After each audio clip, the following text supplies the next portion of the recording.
Prezado Diácono Felipe, queridos filhos e filhas nessa igreja presentes, os que nos acompanham pelas redes sociais da paróquia, terceiro domingo do tempo da Quaresma.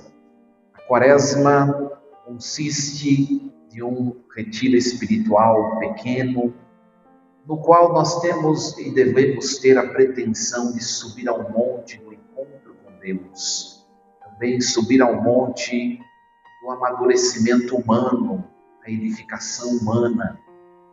No primeiro domingo da Quaresma, nós subimos com Jesus ao monte da tentação e da provação no deserto. Ali nós percebemos que a vida humana consiste também de desafios, a serem superados. Na semana passada, que foi o segundo domingo da Quaresma, nós subimos com Jesus ao Monte Tabor, Monte da Transfiguração. É o domingo que nós subimos ao Monte da Promessa no céu, em algo muito bom depois desta vida, esperando por nós, preparado por Deus, e a transfiguração eterna no céu. E hoje nós subimos ao Monte Horebe, monte também chamado Sinai. O Monte Horebe e o Monte Sinai é o mesmo monte, que é o monte da reflexão da santidade de Deus, o monte dos critérios para chegarmos à eternidade do céu. Então, nós vamos nos deter a essa primeira leitura de hoje. É preciso sempre voltar um pouquinho e lembrar um pouquinho da história de Moisés. Moisés, nesse episódio de hoje, Êxodo capítulo 3, ele já não está mais no Egito.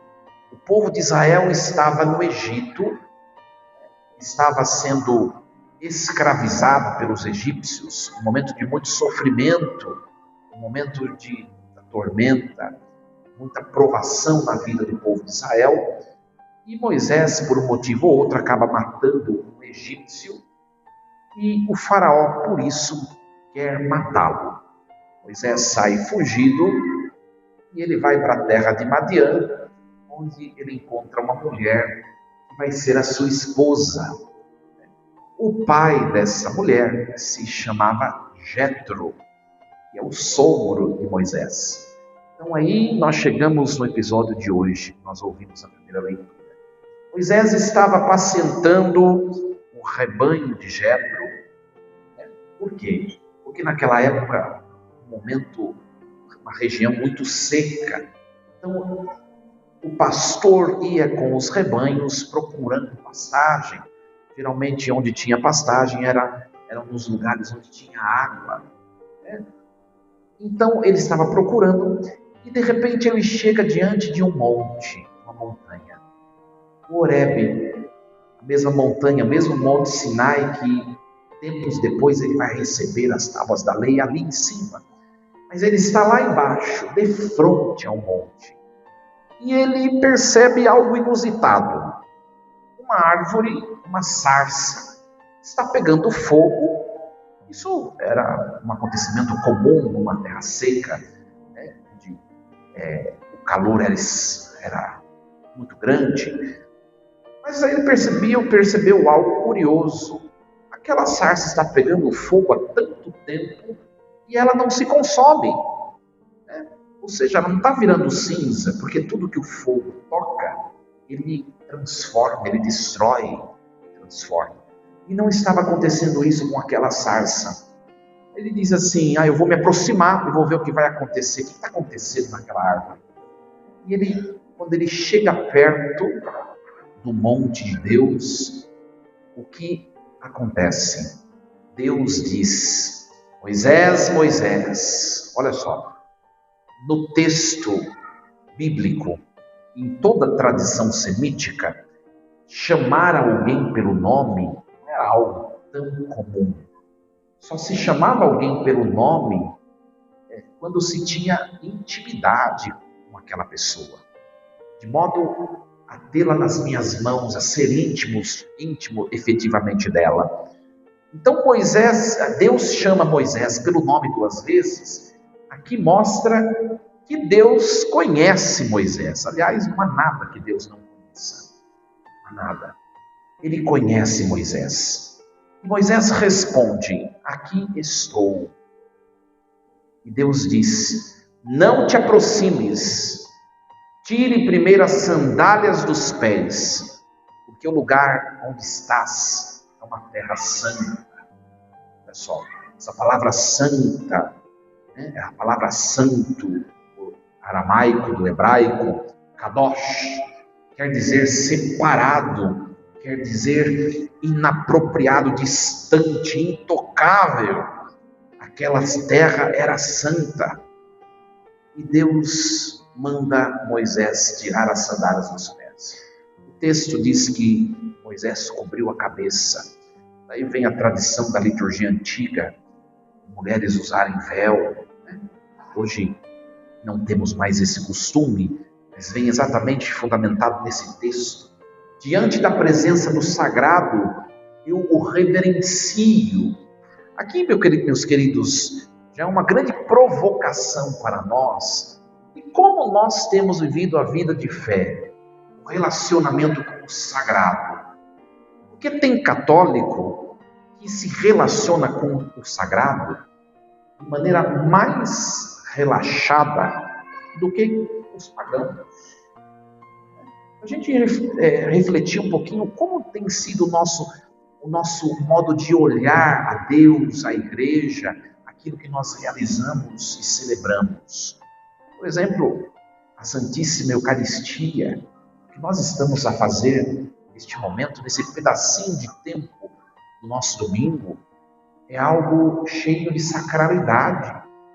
Nós não podemos participar da missa de qualquer maneira. É um momento santo. Tem gente que vem à igreja do mesmo jeito que vai para a praia. A gente refletir isso.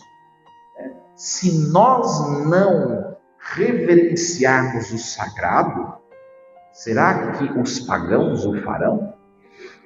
A gente refletir um pouquinho sobre isso. E não somente o que diz respeito ao culto. O culto é muito importante. Né? O jeito que eu lido com as coisas sagradas, sobremaneira, aqueles que servem a liturgia, o jeito que eu me preparo para a Santa Missa. Né? Infelizmente, a cada tempo que passa, parece que Deus se torna um colega de mesa de bar, em que eu brindo com um copinho americano e tomo uma cachaça junto dele. Será que o Deus que exigiu que Moisés tirasse os sapatos, as sandálias, e que reverenciasse ou cobrisse a cabeça, será que ele mudou? Ou somos nós que hoje, muitas vezes, fazemos má interpretação das coisas santas? A gente refletir, né? A gente refletir um pouco sobre isso, nosso modo de conceber. A gente pega a igreja hoje em dia, vive uma crise interna, exatamente a crise do sagrado. Né? Vai em uma paróquia e se reveste dos mais dignos paramentos, alfaias. Alguns padres se revestem dos paramentos mais luxuosos. E vai em outro lugar, né? Outros se revestem de maneira tão relaxada. Uma vez eu fui celebrar na outra paróquia, um condomínio também de alto padrão que tinha lá, e uma das paroquianas disse: nossa, padre, o senhor usa uns paramentos tão lindos. Aí ela comparou com o padre anterior. O padre que veio aqui não usava tantas coisas, coitado. Acho que ele não tinha, né? Eu disse, coitado não, porque ele ganha o mesmo salário que eu ganho. Falta de reverência. Né? O quanto o sagrado é importante para mim ou não. O quanto? Isso não diz respeito só ao culto. Né? Toda a ritualidade que nós fazemos aqui, tomar o cuidado, as posturas, os gestos, não informam a nós mesmos. Até porque padre passa, vem outro e ninguém mais lembra do outro. Né? Mas eu informo aquilo que é eterno, que é Deus. Por isso eu devo reverência. e também nos nossos dias. Levantar, lembrar de Deus, traçar o sinal da cruz, obrigado, Senhor, porque eu acordei. Vai tomar o café da manhã, abençoa o alimento, Senhor, que vou tomar. Vai sair de casa, Senhor, me proteja no trajeto do trabalho. Chega do trabalho, Senhor, abençoa o meu trabalho. Sai do trabalho, Senhor, abençoa o meu retorno. Volta para casa para almoçar ou para fazer qualquer coisa, Senhor, gratidão pelo que eu tenho. Alguém que lhe é subalterno espiritualmente, como por exemplo os pais em relação aos filhos. Pais, abençoa seus filhos, que Deus te abençoe e te acompanhe.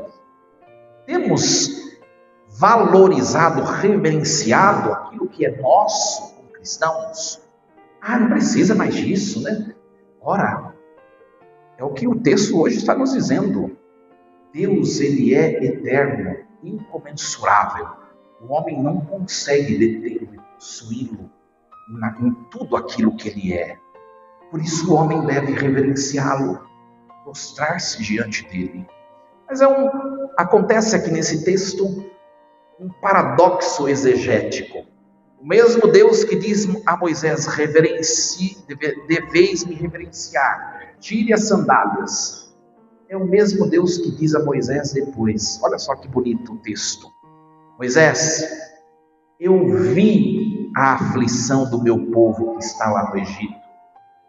Eu ouvi o clamor dele por causa da dureza dos egípcios. Eu conheço os seus sofrimentos. E por isso eu desci e vou tirá-lo das mãos dos egípcios. E vou conduzi-lo para uma terra espaçosa, boa, onde corre leite e mel.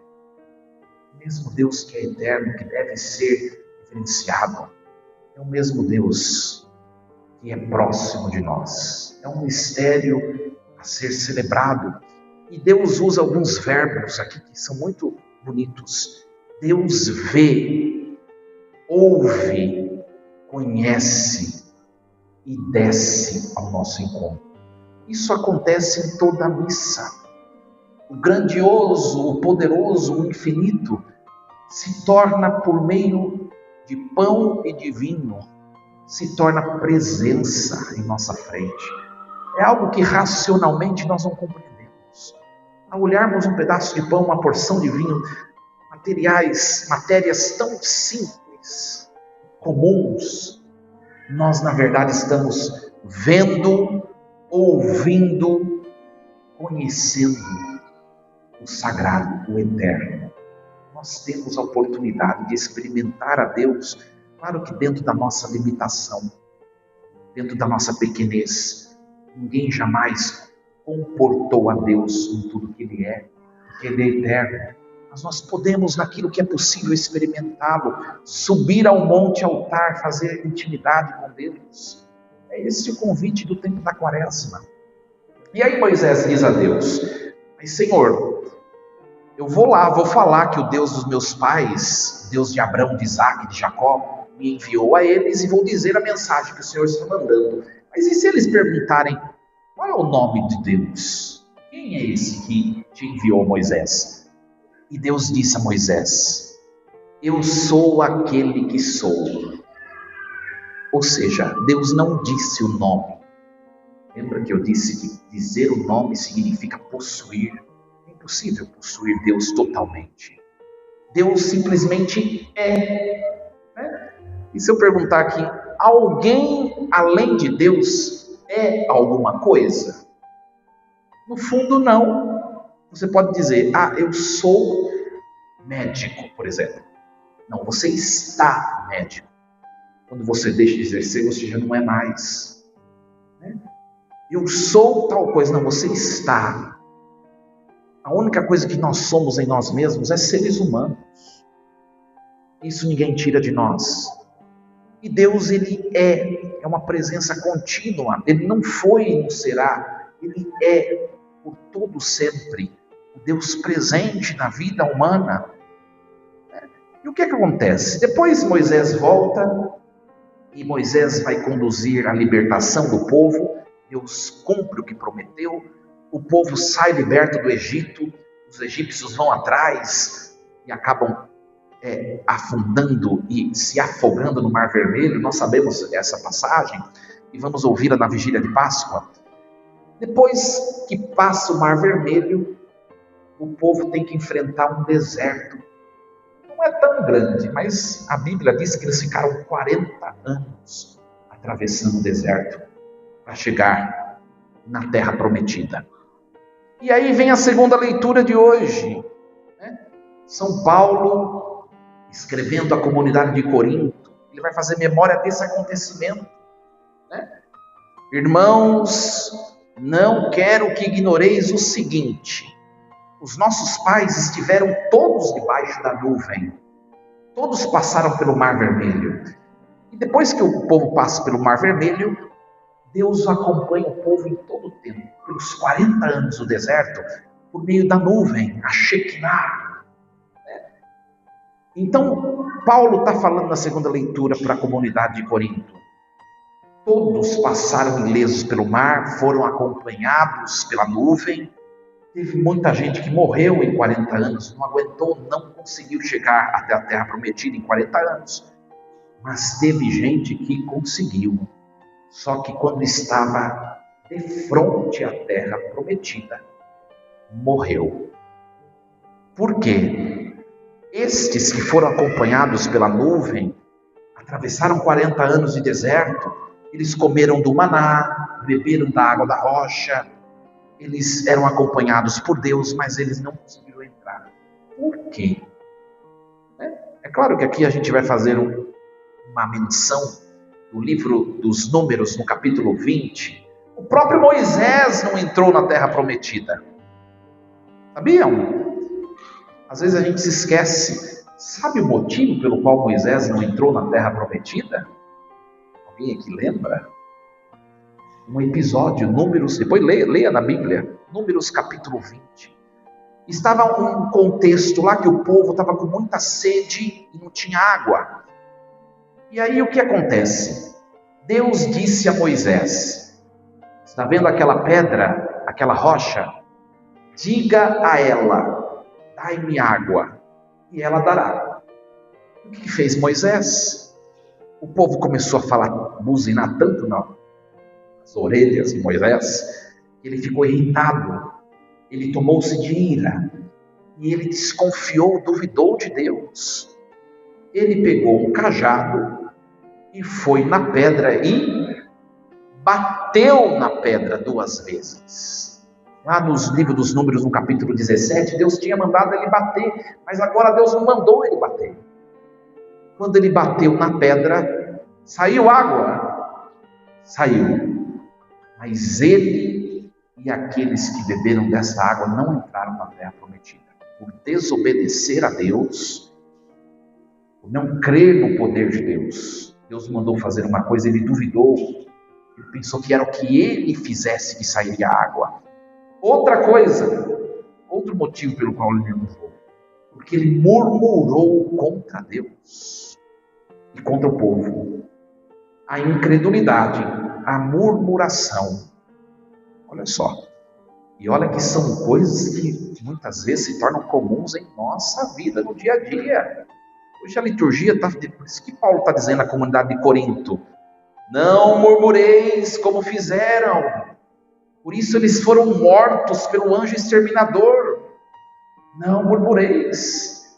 Imagine se depender disso para entrarmos no céu.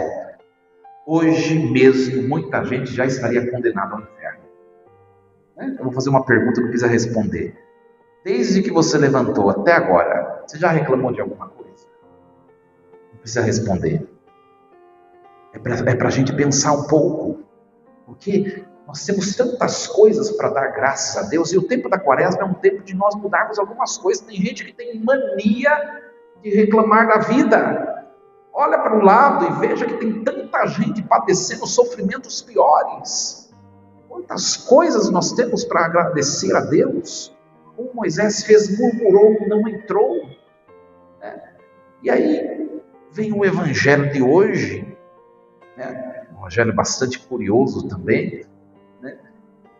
O que diz o evangelista Lucas? Vieram algumas pessoas fofoqueiras contar alguma novidade para Jesus. O Jesus está sabendo o que aconteceu lá no templo de Jerusalém? Tinha um grupo de galileus que estavam prestando culto a Deus, né, oferecendo sacrifícios. Naquele tempo ofereciam animais em sacrifícios para purificar os pecados. Eles estavam oferecendo os sacrifícios e Pilatos mandou a guarda matá-los dentro do templo, na frente de todo mundo. O senhor está sabendo? E aí, certamente, pelo acontecimento, pelo relato do evangelho de hoje, certamente eles deviam ter falado alguma coisa. Eles deviam ter muitos pecados para serem mortos desse jeito. Pilatos mandou escoar o seu sangue e misturou o sangue dos animais. A mentalidade judaica da teologia da retribuição, né? Os que estão sofrendo estão pagando pecados, ou os que pecam devem pagar. Essa mentalidade de justiça não vem de Deus. E Jesus diz assim: vós pensais que esses galileus eram mais pecadores do que os outros galileus, por terem sofrido tal coisa? E eu vos digo que não. E se vós não vos converterdes, ireis morrer do mesmo jeito, de maneira pior, que é o inferno. Acho que acabou com a graça dos fofoqueiros, né? Pois é. E depois Jesus continua. Sabe aqueles 18 que morreram quando a torre de Siloé caiu em cima deles? Pensais que eles eram mais culpados do que os outros moradores? Não. Se vós não vos converterdes, ireis morrer todos do mesmo jeito. Olha só, aqui Jesus está dizendo assim: a caminhada em direção à terra prometida, que é o céu, é uma caminhada desafiadora. É uma caminhada desafiadora. O sofrimento, ele independe do mérito. É claro que tem sofrimento que é consequência das minhas más escolhas, né? Pega gente, por exemplo, que fuma que nem uma caipora. Aí pega uma doença degenerativo ou algo semelhante, e fala: ai, Deus não me ama. Dá vontade de dar uns petelecos, né? Quem mandou fumar? Isso é um sofrimento consequente. Mas quantas gente de coração bom que a gente vê, né? Pessoas boníssimas, santas, que a gente percebe, contrai uma enfermidade, às vezes uma enfermidade difícil, e você fala: nossa, por quê?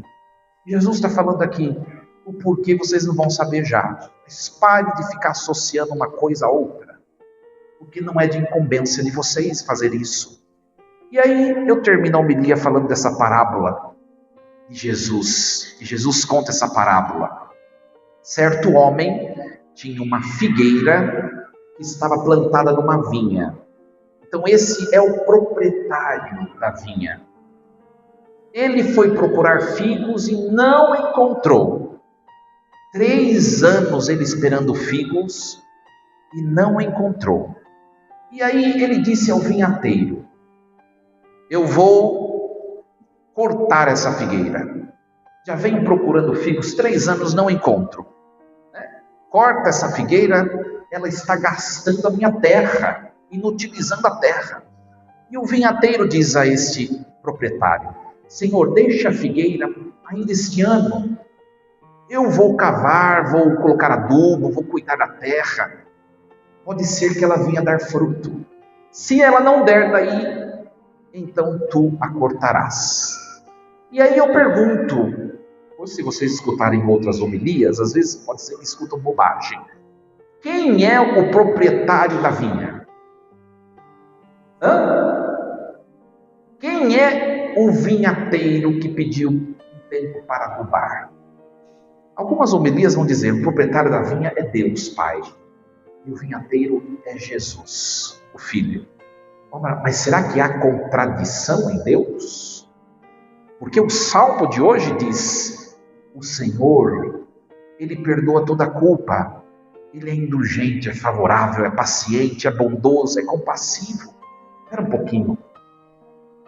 Como é que Ele é tudo isso e Ele é esse proprietário da vinha? Quer cortar a figueira? O vinhateiro efetivamente é Jesus, o Filho de Deus. Aquele que quer adubar, é aquele que mostra paciência. Mas sabe quem é o proprietário da vinha? é o Deus que eu desenho na minha concepção e no meu coração, e não o Deus que existe de verdade. O dono da vinha é o Deus que o judaísmo construiu com a teologia da retribuição. E Jesus vem mostrar, não, eu e o Pai que somos um, nós somos esse vinhateiro que quer adubar, que quer esperar. Olha que lindo isso. E é isso que nós estamos fazendo. Né? Olha, minha gente, se vier o dia do juízo hoje, talvez muitos de nós não estejamos preparados, estamos em estado de pecado grave. E aí? Por isso que Deus está esperando. Só que nós não podemos brincar com a espera de Deus, porque esses 3 anos que fala o texto representa os 3 anos de anúncio do Evangelho de Jesus.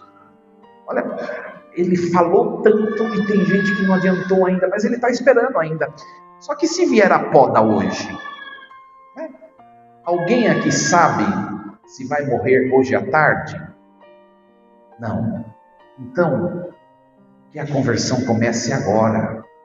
Se tiver alguém a perdoar, perdoe.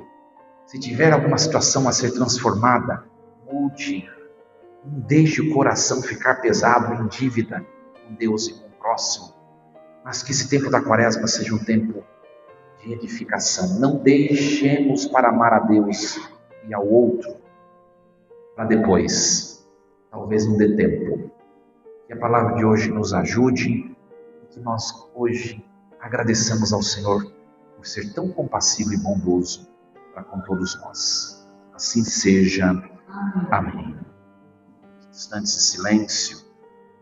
Pensemos um pouquinho na palavra de hoje.